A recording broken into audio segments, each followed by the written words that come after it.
Wali Kota Palembang Harno Joyo bersama dengan jajaran pemerintah Kota Palembang kembali melaksanakan kegiatan safari subuh di Masjid Al-Ikhlas, Jalan Letkol Adrians, Kelurahan Sukarami, Palembang. Kegiatan safari subuh yang telah menjadi agenda rutin pemerintah Kota Palembang adalah salah satu upaya untuk membangun silaturahmi dan ukhuwah Islamiyah pemerintah kota dan masyarakat. Dengan melakukan sholat berjamaah yang dilanjutkan dengan menyerap aspirasi masyarakat secara langsung terkait pembangunan Kota Palembang. Ya, terima kasih Pak.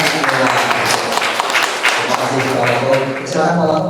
Menurut Harno Joyo, dalam safari subuh ini, selain mengajak masyarakat untuk terus memakmurkan masjid dan musola, program ini juga bertujuan untuk membangun perilaku masyarakat agar mau untuk turut serta dalam menjaga lingkungan, seperti yang sudah dilakukan Pemkot Palembang melalui program gotong royong di setiap hari Minggu pagi. Alhamdulillah hari ini kita safari subuh di Masjid Al-Ikhlas, Kelurahan Sukajaya ini tentu senang sekali kami karena masjid ini ramai.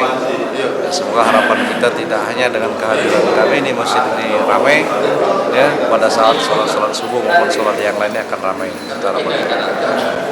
Selain tentu kami memotivasi diri kami dan kita semua untuk meramaikan musola dan masjid ini, ya kami juga dalam rangka adalah menyerap aspirasi masyarakat.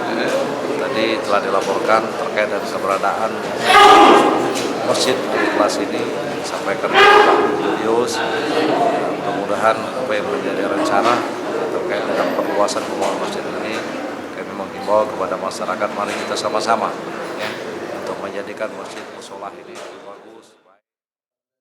Julius Adrians, pengurus Masjid Al-Ikhlas mengatakan, sangat mengapresiasi kegiatan safari subuh yang dilakukan Harno Joyo, baik di masjid maupun musola di setiap kelurahan di Palembang, di mana masyarakat sangat antusias untuk menggalakkan program ini dengan selalu menjaga kemakmuran masjid dengan sholat subuh berjamaah.